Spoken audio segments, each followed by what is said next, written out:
Gustave Le Bon, Aphorismes du temps présent. Livre 1er, La vie affective.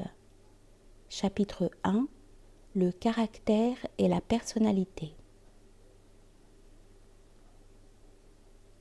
On ne se conduit pas avec son intelligence, mais avec son caractère.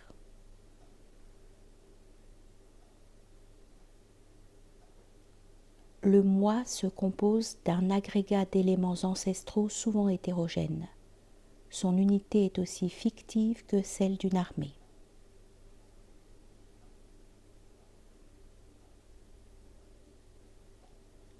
La psychologie de chaque individu est formée de psychologies superposées. Psychologie de sa race, de sa famille, de son groupe. Un homme peut rarement se soustraire à cette addition de forces accablantes.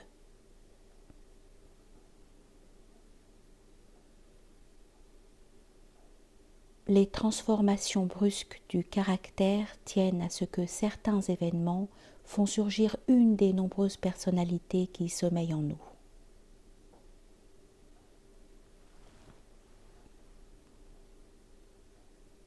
On ne saurait juger des sentiments d'un être d'après sa conduite dans un cas déterminé. L'homme d'une circonstance n'est pas celui de toutes les circonstances.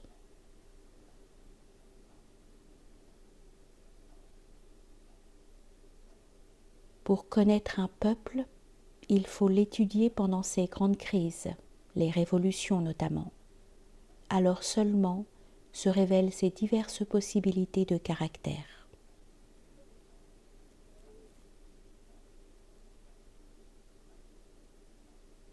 La constance du caractère représente surtout la constance du milieu.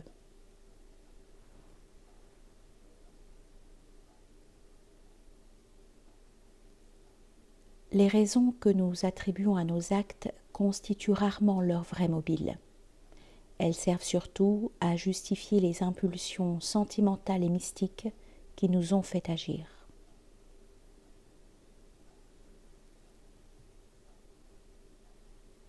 Les contradictions de la conduite tiennent souvent aux dissemblances de la volonté consciente et de la volonté inconsciente.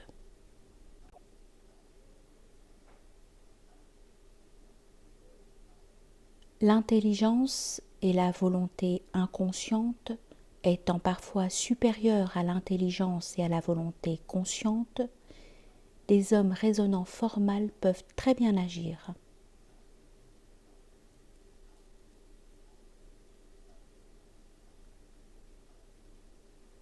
Supposer chez les autres des sentiments identiques à ceux qui nous mènent est se condamner à ne jamais les comprendre.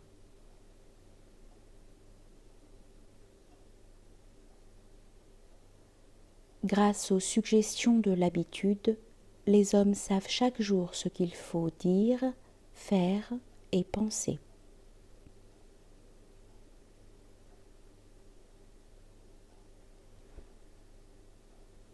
L'être irrésolu n'est pas guidé par ses véritables désirs, mais par ceux qu'il se suppose au moment où il est forcé d'agir.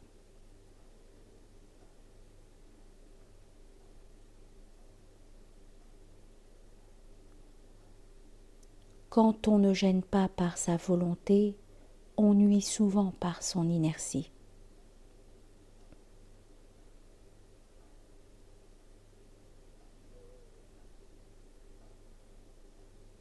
Les héros populaires n'ont pas toujours le caractère qu'on leur attribue, mais ils finissent généralement par le prendre.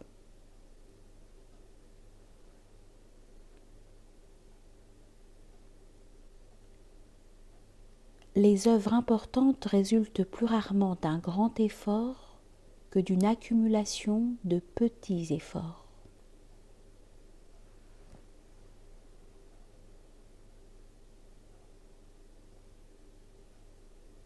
Le proverbe « qui peut le plus peut le moins » n'est pas toujours exact. Les esprits supérieurs réussissent parfois mieux les choses difficiles que les choses faciles.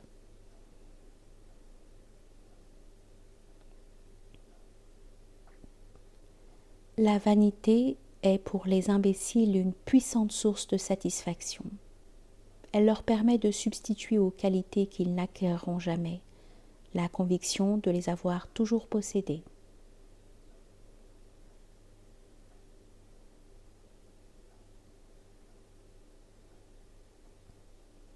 Nul besoin d'être loué quand on est sûr de soi. Qui recherche la louange doute de sa propre valeur.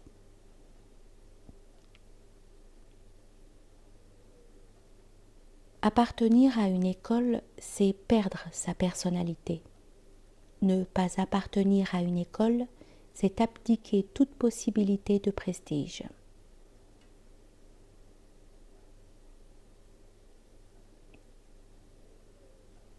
Les grandes pensées viennent de l'esprit et non du cœur, comme on l'a soutenu. Mais c'est du cœur qu'elles tirent leur force.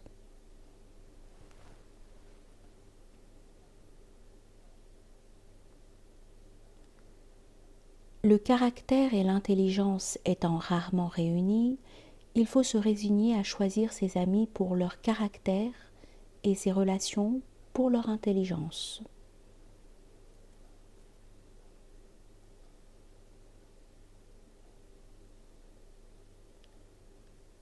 Chez les natures sensibles, l'âme est une mer changeante, sur laquelle la lumière des choses se reflète chaque jour avec des nuances différentes.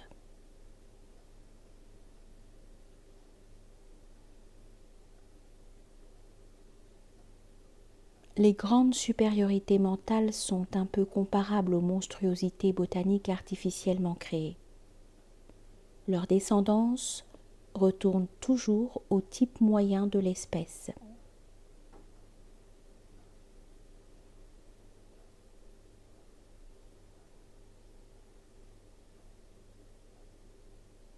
On n'est pas maître de ses désirs, on l'est souvent de sa volonté.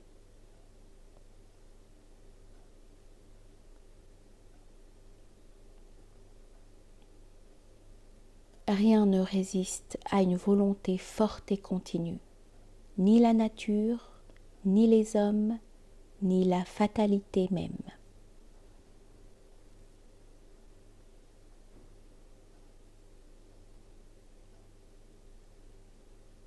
Une volonté forte a le plus souvent un désir fort pour soutien. Le désir est l'âme de la volonté.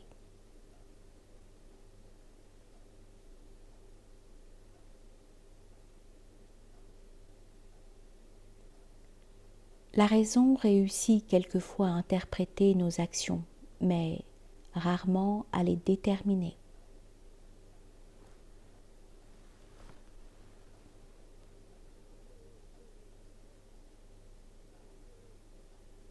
Les êtres sensibles auraient de grands avantages dans la vie s'ils étaient sensés. Mais il n'est pas dans la nature des choses que les êtres sensibles soient en même temps sensés.